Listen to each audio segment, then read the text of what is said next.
Tapi itulah ya, satu usaha untuk membangun masjid, mengabadikan tonggak perjuangan dakwah yang besar ya. 6 syuhada. Itu tidak lama setelah Habib Rizik itu tidak boleh pulang, diisolasi secara politik ya di Mekah selama 3 tahun 7 bulan dengan usahanya sendiri. Habib Rizik dan rombongan berhasil, pesawatnya berhasil menyentuh landasan Bandara Soekarno-Hatta pada tanggal 10 November 2020 dan 7 Desember pembantaian di kilometer 50 itu terjadi sebelum genap 1 bulan. Luar biasa. Siapa yang bertanggung jawab terhadap pembunuhan terhadap 6 anak muda itu? Mereka bukan koruptor, bukan bandar narkoba, tapi mereka adalah pengawal terbaik Habib Rizik Syihab dalam perjalanan yang legal, perjalanan dakwah menuju satu titik pengajian di rumah salah satu keluarga Habib Rizik di Karawang. Siapa yang bertanggung jawab itu? Pembunuhan itu. Kedatangan Habib Rizik Syihab secara mengejutkan di hari pertama Anies Baswedan tiba di Petamburan sebagai pejabat publik. Tak satu pun pejabat publik dari pemerintah yang berani dan mau menemui Habib Rizik kecuali Anies Baswedan.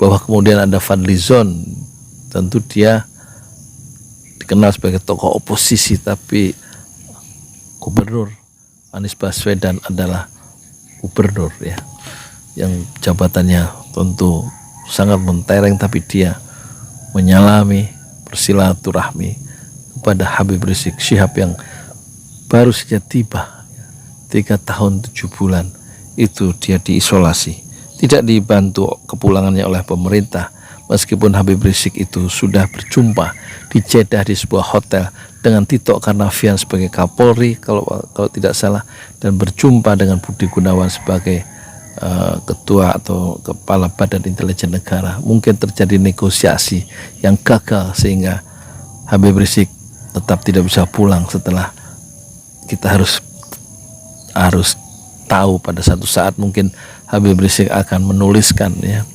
perjumpaan dengan Budi Gunawan dan Tito Karnavian itu adalah satu episode yang penting dalam sejarah politik Indonesia modern yang tidak berhasil membawa Habib Rizik kembali ke Indonesia, tapi tetap diisolasi dan tidak bisa pulang dan tidak dibantu kepulangannya oleh pemerintah, kecuali menurut Habib Rizik atas usaha dia dan koleganya sendiri. Satu tragedi, satu ironi seorang warga negara Indonesia tidak bisa pulang ke negerinya sendiri.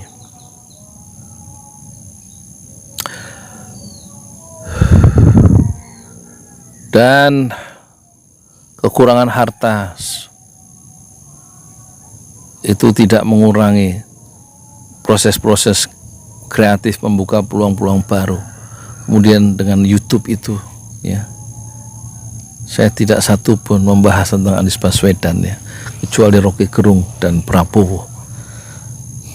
Anies Baswedan biasa saja, tidak menarik perhatian saya di awal saya menjadi YouTuber tahun 2019 dan 2020. Tak satu pun video tentang Anies Baswedan kecuali kemarin ya. Itu video tentang Anies Baswedan sudah saya buat sekitar 150 video ya, selama 2020 ini ya. Tapi tampaknya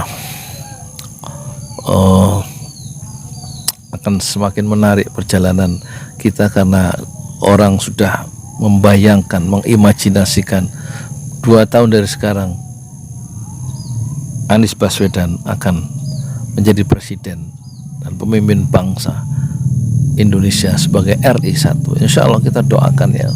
Tapi tentu musuh-musuh politik Anies Baswedan juga tidak tidur.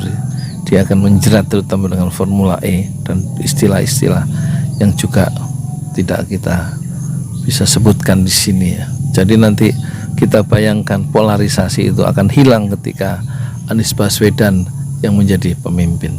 insya Allah.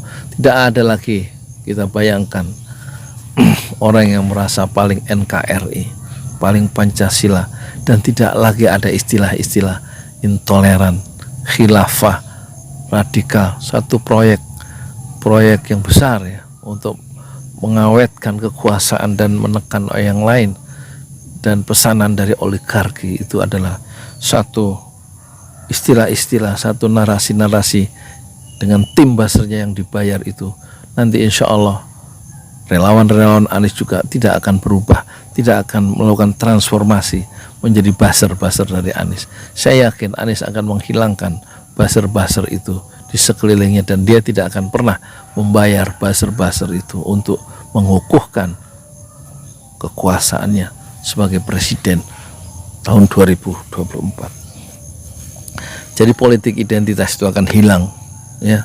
Istilah-istilah yang diciptakan oleh orang-orang yang jahat itu akan hilang dan dikukuhkan oleh para surveyor bayaran ya, lembaga-lembaga survei yang kehilangan perspektif itu, insya Allah nanti akan hilang, dan kita akan semacam menjadikan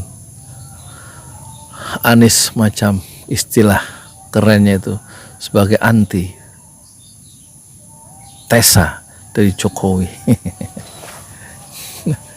Ya tentu saja ya, pergaulan di fora internasional itu akan lebih berwibawa.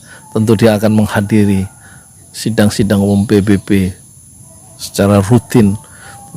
Tentu Anies Baswedan kita bayangkan bisa melakukan satu duel ya untuk kepentingan bangsa saat menghadapi kepala negara atau kepentingan politik. Dia akan selalu berpihak kepada rakyat sebagaimana dia tunjukkan ya, selama dia 5 tahun jadi gubernur. Dia tidak pernah mengirimkan pernyataan, tapi dia mengirimkan kenyataan. Rumah dengan skema 0%, dan ini rumah akuarium Kampung Gembrong, betul-betul rumah itu satu basic need ya. Yang itu tampaknya kita pesan, moga-moga dia akan memperhatikan. Like he's gonna eat and Alright, come on. We're gonna do thumbnail. thumbnail. Yeah. Wait. Wait.